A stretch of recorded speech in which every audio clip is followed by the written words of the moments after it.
ನೂರಾರು ವರ್ಷಗಳ ಹಿಂದಿನಿಂದಲೂ ಕೆಲವೊಂದು ಆಚರಣೆಗಳನ್ನು ಸಂಪ್ರದಾಯಗಳನ್ನು ಜನರು ಪಾಲಿಸಿಕೊಂಡೇ ಬಂದಿದ್ದಾರೆ. ಆದರೆ ಈ ಆಚರಣೆಗಳಲ್ಲಿ ಒಂದಿಷ್ಟು ವ್ಯತ್ಯಾಸಗಳನ್ನು ನಾವು ನೋಡಬಹುದು ಅಷ್ಟೇ. ಆದರೆ ಆಚರಣೆಗಳು ಹಾಗೆಯೇ ಇವೆ. 100 ವರ್ಷಗಳಿಂದಲೂ ನಾವು ಈ 4 ಸಂಪ್ರದಾಯಗಳನ್ನು ಆಚರಣೆಗಳನ್ನು ಪಾಲಿಸಿಕೊಂಡು ಬರುತ್ತಿದ್ದೇವೆ. ಯಾವುವು ಈ 4 ಆಚರಣೆಗಳು ನೋಡೋಣ ಬನ್ನಿ. ಹಿಂದೂ ಸಂಪ್ರದಾಯದಲ್ಲಿ ಆಚರಿಸಲಾಗುವ ಪ್ರತಿಯೊಂದು ಆಚರಣೆಗಳು ಸಂಪ್ರದಾಯಗಳು ಶತಮಾನಗಳಷ್ಟು ಹಳೆಯ ನಂಬಿಕೆಗಳು. ಕೆಲವೊಂದು ಸಂಪ್ರದಾಯಗಳನ್ನು ನಾವು ಇಂದಿಗೂ ಆಚರಿಸಿಕೊಂಡು ಬಂದಿದ್ದೇವೆ. ಅದರಲ್ಲಿ ನಾವಿಂದು 100 ವರ್ಷಕ್ಕೂ ಹಿಂದಿನ ಆಚರಣೆಗಳ ಬಗ್ಗೆ ತಿಳಿಯೋಣ. 100 ವರ್ಷಕ್ಕೂ ಹಿಂದಿನ ಆಚರಣೆಗಳು ದೈನಂದಿನ ದಿನಚರಿ, ಸಮುದಾಯ ಜೀವನ ಮತ್ತು ಸಾಂಪ್ರದಾಯಿಕ ಕುಟುಂಬ ರಚನೆಗಳೊಂದಿಗೆ ಆಳವಾದ ಸಂಪರ್ಕ ಹೊಂದಿದೆ. ಮನೆಯಲ್ಲಿ ಮಾಡುವಂತಹ ನಿತ್ಯ ಪೂಜೆ. ನೂರಾರು ವರ್ಷಗಳಿಂದಲೂ ಪ್ರತಿನಿತ್ಯ ಮನೆಗಳಲ್ಲಿ ಪೂಜೆ ಮಾಡುವುದು ವಿಶೇಷ.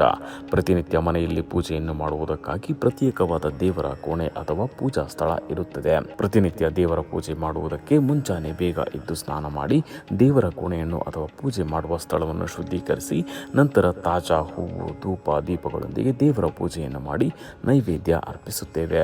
ಇಂದಿಗೂ ಹೆಚ್ಚಿನ ಮನೆಗಳಲ್ಲಿ ಪ್ರತಿನಿತ್ಯ ಮುಂಜಾನೆ ದೇವರ ಪೂಜೆ ಮಾಡುವಂತಹದ್ದು ಇದ್ದೇ ಇದೆ. ಆದರೂ ಈ ಸಂಪ್ರದಾಯ ಕಡಿಮೆಯಾಗಿದೆ ಎಂದೇ ಹೇಳಬಹುದು. ಈಗ ದಿನನಿತ್ಯ ಮುಂಜಾನೆ ಮಾಡುವಂತಹ ಪೂಜೆಯ ಸಮಯವು ಅವರವರ ಬಿಡುವಿನ ಸಮಯಕ್ಕೆ ಶಿಫ್ಟ್ ಆಗಿದೆ. ಪ್ರತಿನಿತ್ಯ ದೇವಸ್ಥಾನಕ್ಕೆ ಭೇಟಿ ನೀಡುವ ಆಚರಣೆ. 100 ವರ್ಷಗಳ ಹಿಂದೆ ಜನರು ಪ್ರತಿನಿತ್ಯ ದೇವಸ್ಥಾನಕ್ಕೆ ಭೇಟಿ ನೀಡುವ ಅಭ್ಯಾಸವನ್ನು ಹೊಂದಿದ್ದರು. ಆದರೆ ಇತ್ತೀಚಿನ ದಿನಗಳಲ್ಲಿ ಜನರು ದೇವಸ್ಥಾನಗಳಿಗೆ ಭೇಟಿ ನೀಡುತ್ತಾರೆ. ಆದರೂ ಪ್ರತಿನಿತ್ಯ ದೇವಸ್ಥಾನಕ್ಕೆ ಭೇಟಿ ನೀಡುವುದನ್ನು ಮರೆತು ಬಿಟ್ಟಿದ್ದಾರೆ. 100 ವರ್ಷಗಳ ಹಿಂದೆ ದೇವಾಲಯಗಳು ಪೂಜಾ ಸ್ಥಳಗಳಾಗಿ ಮಾತ್ರವಲ್ಲದೆ ಸಾಮಾಜಿಕ ಒಕ್ಕೂಟದ ಸ್ಥಳವಾಗಿ, ಸಾಂಸ್ಕೃತಿಕ ಕಾರ್ಯಕ್ರಮಗಳು ಮತ್ತು ಆಧ್ಯಾತ್ಮಿಕ ಕಲಿಕೆಯ ಕೇಂದ್ರಗಳಾಗಿಯೂ ಆಗಿದ್ದವು. ಆಧುನಿಕ ದಿನಗಳಲ್ಲಿ ಜನರು ದೇವಾಲಯಗಳಿಗೆ ಹಬ್ಬ ಹರಿದಿನಗಳಲ್ಲಿ, ವಿಶೇಷ ಸಂದರ್ಭಗಳು ಅಥವಾ ವಾರಾಂತ್ಯದಲ್ಲಿ ಭೇಟಿ ನೀಡುತ್ತಾರೆ. ಆದರೂ ಅವರಲ್ಲಿ ಭಕ್ತಿ ಕಡಿಮೆಯಾಗಿಲ್ಲ ಎಂಬುದಕ್ಕೆ ಇಂದಿಗೂ ಜನರು ದೇವಸ್ಥಾನಗಳಿಗೆ ಭೇಟಿ ನೀಡುತ್ತಿರುವುದೇ ಉತ್ತಮ ಉದಾಹರಣೆ. 100 ವರ್ಷಗಳ ಹಿಂದೆ ಹಿಂದೂ ವಿವಾಹ ಹಾಗೂ ವಿವಾಹ ಸಂಪ್ರದಾಯಗಳು ಹಲವಾರು ದಿನಗಳವರೆಗೆ ನಡೆಯುತ್ತಿದ್ದವು. ವಿವಾಹವೆಂಬುದು ದೀರ್ಘ ಆಚರಣೆಯಾಗಿತ್ತು. ವಿವಾಹದ ಪ್ರತಿಯೊಂದು ದಿನದಲ್ಲೂ ನಡೆಸುವಂತಹ ಆಚರಣೆಗಳು ಆಳವಾದ ಆಧ್ಯಾತ್ಮಿಕ ಮಹತ್ವವನ್ನು ಹೊಂದಿದ್ದವು. ಪ್ರತಿಯೊಂದು ಕುಟುಂಬವು ಹಿಂದೂ ವಿವಾಹದ ಸಮಯದಲ್ಲಿ ಪುರೋಹಿತರು ಮತ್ತು ಹಿರಿಯರ ಮಾರ್ಗದರ್ಶನವನ್ನು ಪಡೆದುಕೊಂಡು ಆಚರಣೆಗಳನ್ನು ಪೂರ್ಣಗೊಳಿಸುತ್ತಿದ್ದರು. ಆ ಕಾಲದ ವಿವಾಹ ಪದ್ಧತಿಗಳು ಶಾಸ್ತ್ರಗಳನ್ನು ಅನುಸರಿಸುತ್ತಿದ್ದವು.